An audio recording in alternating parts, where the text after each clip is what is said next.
Say what's cracking, YouTube? It's your boy 16 to life, and I'm back like I'm on a parole violation. You're down. Now, for those of y'all that's new to my page, in 1994, I got arrested, and I was eventually sentenced to 16 years plus life.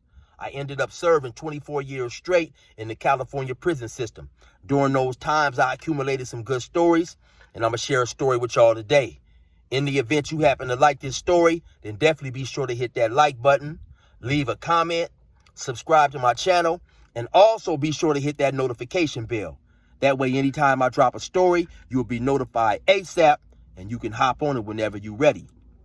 Also, like I be telling y'all, man, I be rapping. Don't get it twisted. Be sure to hit my YouTube playlist. Go down to gas stations, and you will find all my raps there, man. Definitely be sure to check it out, man. The flow is nothing like Curtis Blow. You know, I got a song on there called Hard to Find. I want y'all to check out. I be gassing on there. A song Never Gave Me Therapy. That's on all major streaming sites. So be sure to check your boy out, man. Now, let's hop right up into this story. Now, actually, this story right here is kind of like the second story of a story I previously told, and the name of that story was called Sometimes You Take the L, and I'll be sure to leave a link to that in the description. But in that story, I'm talking about how I had just got arrested. I came to the county jail.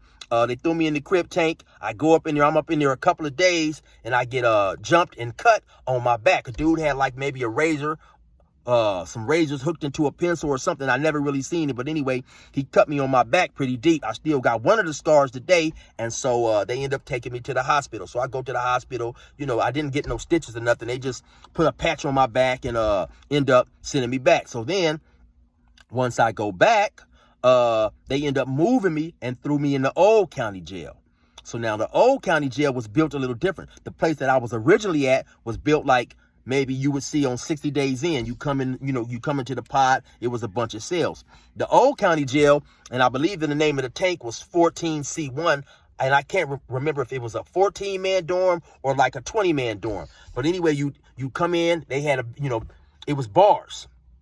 Big old giant bars, and it was like a dormitory. So you come in, and they had just like bunk beds up against the wall, and then a little day room in the middle with some tables and stuff. So when you come in, right to the right, also they had a small, like another one of those small little bars, and that's where the bathroom was. It was like a grill gate, and for an hour they'd open that gate, and we could go to the bathroom and this and that, and then they'd close it, and then, because it was 14C1, it was like a long hallway. 14C1 was right there, then a little bit down, 14C2 and 14C3. Well, we had to share the bathroom with 14C2. So like I say, for an hour, they'd pull that gate open. We could go in there, use the bathroom, shower, get hot water and all that stuff, and then they close it, and then the dudes who was in 14C2, they'd have access to it for an hour. So anyway, when I come in, the guard, he tell me what bunk I'm assigned to or whatever. So I start walking back to my bunk. Now, as I'm going back to my bunk, it was an old dude up in there. I believe they used to call him Pops D or Pop D, something like that. So he say, "Hey, what's up, youngster?" I said, "What's going on, man?" He said, where they got you at?" So I tell him what bunk, and then he tell me, okay, it's back there.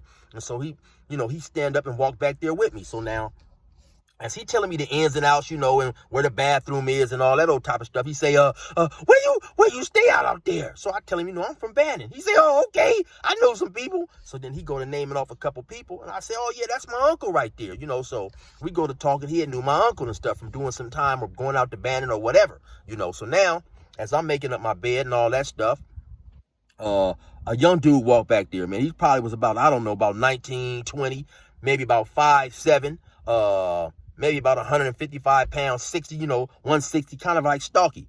Now, at this time, I'm only like 5'9", 140 pounds, 143 pounds. Like I say, I'm a real skinny dude, And so, so now when he come back there, he don't necessarily gang bang on me, but he's definitely saying his hood, for my benefit. So I'm not going to say where he from, but he said, East Side, woo woo. He say his hood, So I know what he doing. So I ignore him. I just keep making his bed, because like I say, he don't come up to me and ask me, "Hey, what's up? Where you from, homie?" I'm from whoop de woo woo woo. So he's sitting there. Now his bunk was a little off to the left from my bunk. So he acting like he doing something at his bunk, but he really, like I say, I guess he trying to see where I'm from or whatever. So then he say it again, East side, woo woo. Now Pop said, man, you need to go on with that stuff. So, now he's sitting there again. So now out the corner of my eye, I can see that he's looking for me. So he say his hood again. So now, of course, now I say, hey, man, what's up, man? You want me to know where you from or something? You know, what's going on with you? He said, yeah, man, I'm from, then he say his hood again, whoop-de-woo-woo. So now I stopped making my bed. I was damn near finished anyway, or maybe I was finished. So I get down or whatever. I turn to him. I say, okay, what's up, man? They call me Chill. I'm from, and I tell him where I'm from. Then he say, never heard of it. Now, for those of y'all who may not gangbang or whatever, that's like hella disrespectful right there. Because he didn't say, hey, I never heard from your hood. Where is that from or wherever. He just said, never heard of it. Like it's being real disrespectful. So when he say that, I say, have you ever heard of this? Boom, boom. I get right off on him. You know what I'm saying? Hit him with that cold, crispy two-piece fresh off the oven. Now when I hit him, he definitely was unexpected. And like I say, let me rewind a little bit.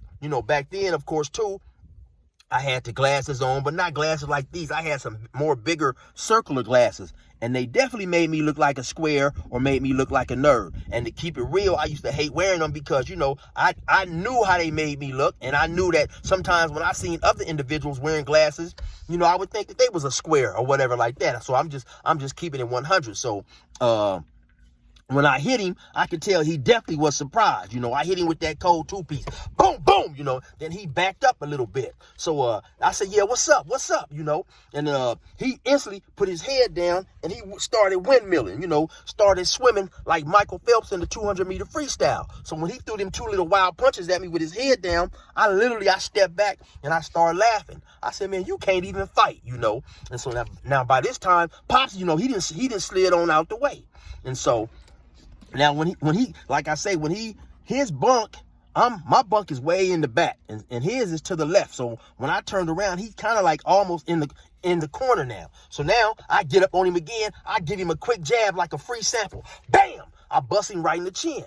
Now when I do that, all of a sudden he go to hollering. Now, I'm not going to say the name that he was calling. So let's just say Rock, he started hollering, Rock, he tripping, Rock. So now I'm looking around, right? Because I don't see nobody, Like I said, we kind of like in the back. I don't really see nobody. Then once again, he put his head down. He throw a wild punch. I sidestep him and just get off on him. Boom, boom, Now I'm on him. So he didn't kind of like fail up against where in the little corner. And so now I'm on him. And all of a sudden, I just bam. Somebody hit me in the side of my ear. I get hit in the side of the ear. So now I guess this Rock Cat or whoever he was screaming from, he was in the bathroom. So he run out the bathroom when he see us fight, or basically he see me all on boy because he's all balled up. He come hit me in the ear and say, get off the homie. So now I kind of back up. I turn and look to see what's going on. So now out the corner of my eye, I see the dude who I was on. Let's just call him, because since he couldn't fight a lick and his mouth wrote a check his fist couldn't cash. We gonna call him Insufficient Funds. So I see Mr. Insufficient Funds, he coming back toward me again. So I swing at him again. Now when I swing at him, the dude Rock, he rushed me from the side. He grabbed me some type of way, like up under my arm. He got me like almost some type of like chokehold, but he got my arm caught up like this here. So now when he do that, Mr. Insufficient Funds, that's when he run up on me and they start, the dude Rock who was holding me, he holds me and he kind of near me with his knee, but Mr. Insufficient Funds, now he punching me, they got on me for about a minute, and I can't really do nothing but ball up, like I say, because old boy got me, and Mr. Insufficient Fund, he punching me all in the face, punching me all in the ribs and all that stuff, so they on me for a minute, and so now, only thing made them stop is Popstar said, hey, y'all fighting one-on-one. So eventually they stopped. Old boy who had me in the little lock, he like slammed me, threw me on the bed or whatever. So of course now I turn around and like I say, I'm thinking like, damn, here we go again. Because at this point in time, I hadn't even been in the county jail probably about 4 or 5 days, and I had just been in this particular tank. I hadn't been in this tank 10 minutes, and I'm fighting again and stuff. But, I already knew it came with the territory, and it's what I signed up for. So now, Mr. Insufficient Fund, he like, yeah, what's up? So now I'm back now. I'm kind of back with my back up against the bunk, and Pops are telling you, hey man, why y'all always jumping? Y'all always jumping, fighting one-on-one. So Rock is asking Mr. Insufficient Funds, like, hey, what's happening? Hey, what's happening? He's like, oh man, he just got off on me. He got off on me. So, it's a couple other dudes that coming in now that's or sitting on their bunk telling hey, y'all man, kick back, man. Y'all kick back. Y'all making too much noise or whatever. So we kick back.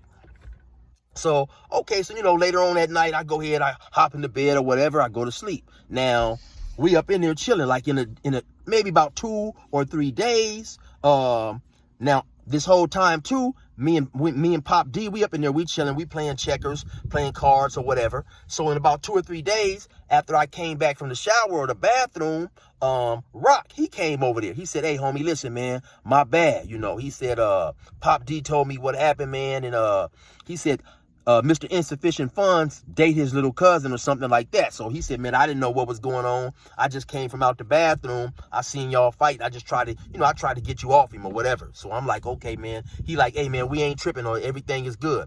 I tell him, well, yeah, okay, I ain't really tripping. I said, but man, I want to fade with Mr. Insufficient Funds, He said, hey, well, listen, man, we in here, we trying to be together. Man, let's just leave the BS alone, We trying to stay together because, we also got the Hispanics in here, man, and we trying to be united. I said, well, basically, he wasn't worried about being united when he went to tripping or whatever. And he's like, well, old boy said you just got off on him. I said, yeah, but man, he was being disrespectful or whatever. So anyway, we kicked back. We left it alone for the time being. But I ain't gonna lie, I was heated. I wanted my get back. So now we up in there, we chilling, we playing cards and that old type of stuff, And so in maybe about 2 or 3 weeks, I happened to go to court. So just so happened, me and Rock, we go to court. So when we go to court, Rock, he eventually that day, when they call him, he's getting out that day. So it was another dude I seen that day too, man, from that point forward, I seen this dude about 5 or 6 times. Cause like I said, I was in the county jail probably about 2 years fighting my case. And so it's and this dude who I'm talking about, he also had a murder.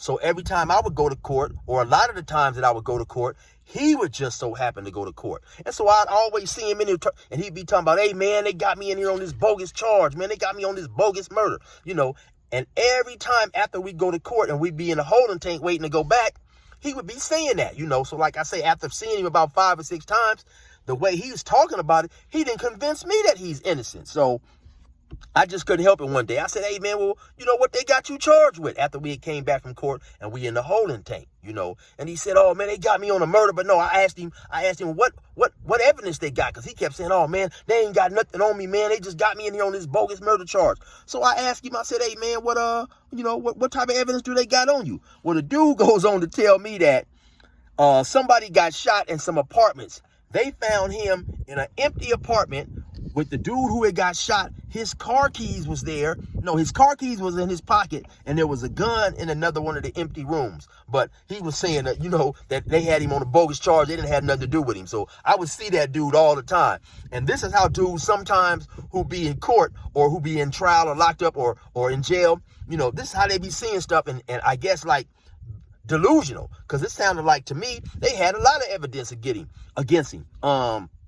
But I never did find out what ended up happening to him, if he went to trial or not, or whatever. So anyway, but like I say, I digress, but that was the first time I'd seen that dude, and I ended up seeing him a whole bunch. So anyway, back to Rock. Rock is getting released. So, me, I got to come back to court. So of course, Rock is all happy and stuff. So they, after we is in the courtroom, we end up going back to the holding tank or whatever. They come back to get us. They take us back to the tank. So later that day, Rock, he gets released. So yeah, y'all already know. Now I'm thinking that, yeah, I'm supposed to get Mr. Insufficient Funds, you know what I'm saying? Because like I say, now when they was on me, they got me pretty good. Old boy hit me in the ear. My ear was all messed up. My lip was bleeding. Yeah, so they got me pretty good. Lumped me up a little bit and stuff. So I definitely wanted my get back. So when Rock go home, the next day, I tell Pop D, I said, hey man, I'm fist to get Mr. Insufficient Funds. I need my run back. I didn't appreciate the way they didn't jump me. Now, like I say, at this point in time, I didn't been in the tank too, maybe a couple of weeks. So I done made a few friends up in there or whatever, and then a couple of dudes who were still there when it all went down, So Pop D said, oh man, he said, I gotta see this. So I wait until, they opened that part of the bathroom, like I was telling y'all, the grill gate. And so we in there chilling, I'm just waiting to catch Mr. Insufficient Funds when he walk up in there to go to the bathroom or go get him some hot water for a soup or whatever. So, he finally walk, and go up in the bathroom. I tell Pops, hey, I'm on him right now. So Pops say, oh yeah, I gotta see this. So Pops get up, he come on back there. He just post up at the bar. He peeking in. So I walk back in there on Mr. Insufficient Funds. I say, hey, yeah, what's up, homie? He turn around, he say, hey, what's up, chill? I say, hey man, I'm gonna need that fade. He say, oh man, that's I ain't really tripping on that no more. I said, yeah, man, but y'all jump me. I'm tripping, So he turned around, he said, oh man, just let that go. Bam! I just get off on him. Ain't no need to do no talking. So when he back up, I get on him again. Boom, boom, Now, like I say, he couldn't fight a lick. And this is what I learned a lot of times, that you will have a lot of individuals who are talking tough or whatever, but some of them really can't fight. So once again, he go into his little swimming motion. He just go to swing, and I just hop, I step back, and I just got on him. I hopped on him. Bing, boom, boom, boom. So he go to holler, hey. So then after a minute, I get up off him, and I'm talking crazy to him, telling him he a buster and all this old type of stuff. So, and I bust him up pretty good. And I felt proud about myself because, the way they jumped me, I definitely didn't dig that. So, we ended up going back up in there. Now, later that night, when Pill Call came, he said something to the nurse. And maybe about an hour and a half later, they came and got him. So that was the last time I seen him. Then 2 days later after that, I get moved from the old county jail, which is in Riverside. They end up shooting me out to Marietta, which is maybe about 45 minutes away. So I can't say that he told. I don't know what happened. I just know that, like I say, I know they came and got him. A couple days later, I was out of there and got transferred. But, that's how it happened when you locked up in jail, man. Anything can transpire. Like I say, both of us was young. We was both caught up in that gang life. Dude pressed up on me. I felt he said something disrespectful, and so I got on him, man. But anyway, I hope y'all like that story. That's how they jumped me in the county jail. Y'all already know. It's your boy 16 to life. Resume normal program.